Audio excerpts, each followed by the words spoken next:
What's up, guys? We're here at Laguna Seca with Lightspeed Trek Events, and we're going to be doing a very chill 70 to 80% few laps here in this LC500. It's a 2018 model year. It's the same one I reviewed in the canyons a few months back. The owner, Zygrene, has been nice enough to give me a few laps in this car. This car has never been tracked. Zygrene has never been on the track until just a couple hours ago when I took him out for a session in my Integra Type S. So as a reminder, this car weighs around 4,200 pounds. It's powered by a 5-liter naturally aspirated V8, 471 horsepower, less than 400 pound-feet of torque, super heavy, but somehow it was one of the most surprisingly fun to drive cars when I reviewed this in the canyon. So does that translate even a little bit at Laguna Seca, which is a very brake-heavy track? Will this 4,200 pound GT even hold up? Let's find out. You got your helmet strap figured out? Mm-hmm. Okay.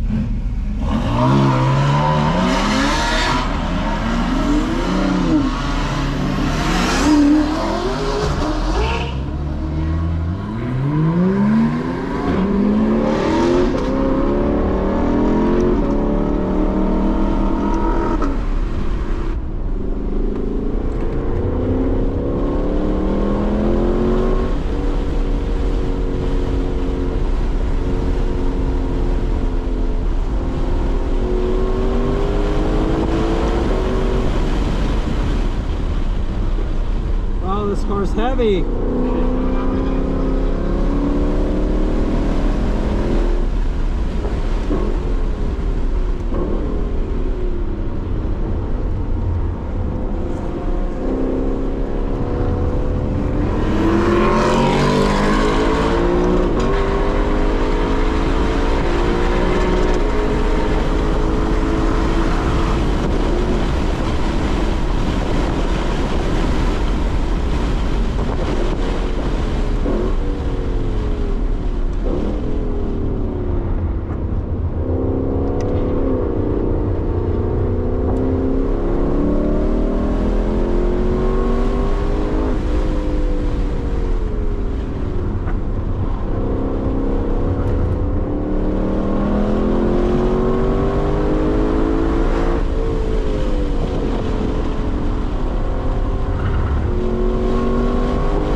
cool it down. Your water temp is fine. Your oil is a little hot. Wow. It's kind of insane. These people are so fast compared to us. I think we got lapped. Yeah, the blue Corvette lapped us. Granted, I wasn't pushing at all, but this car has some major weaknesses on track. Number one is the cooling. Number two is the brakes. I actually never got brake fade, but you can smell that, right? Yeah. That's your brake pads. Didn't have any overheating transmission problems. What do you think of the steering rack and everything else? For an electric steering rack, it is one of the better ones. It has really nice weighting in the corners. Also, the transmission did perfectly fine. It didn't really feel like a torque converter, honestly. It felt more like a dual clutch in terms of the speed. I did not think it would do that good. I mean, it didn't do amazing, but you know. Yeah. For what it is, I think for what it is, I think if you can just upgrade the cooling and the brakes, you could do the occasional track day in this car. But in bone stock form, I would highly advise against tracking this. Oh, okay. Like it's that precarious. Also, pro tip, after you do a track session, put it in park, but do not put the parking brake on. Yeah, the reason is if you apply your brakes while you're parked, the pads are super hot. So when they clamp on the rotor, they'll just melt. Oh, okay. It can warp your rotor and it will melt your pads. Oh. This car should not be taken on track unless you do some major brake and cooling upgrades. But I would avoid Laguna Seca at all costs because this is the most brake intensive track. Right. Pretty much in all the tracks at NorCal. And being a 4,200 pound car, your brakes are gonna roast. Yeah. Otherwise, it's really fun. The transmission's great. Yeah. The engine's fantastic. The steering is better than I suspected. But it's a very soft car, so it kind of rolls a lot in the corners. Right. Ultimately, it's a GT. I would absolutely love this car as a street car, even an occasional canyon car. Yeah. Absolutely not as a track car. Maybe if they make an LCF someday. Yeah, they canceled that one, unfortunately. They canceled it, right? Twin That's turbo such a shame. Yeah, twin turbo V8. A little bit shorter. Shave a couple $100. Yeah. Give it proper brakes, proper cooling. And the car was way too expensive. It was like 200K plus or something. No one was gonna buy it. No one would buy it at that price. All right, guys, let me know what you think of the LC500. If any of you guys have tracked one, what are your opinions? Can it be turned into a decent track car? And what does it take to get there? See you guys in the next one.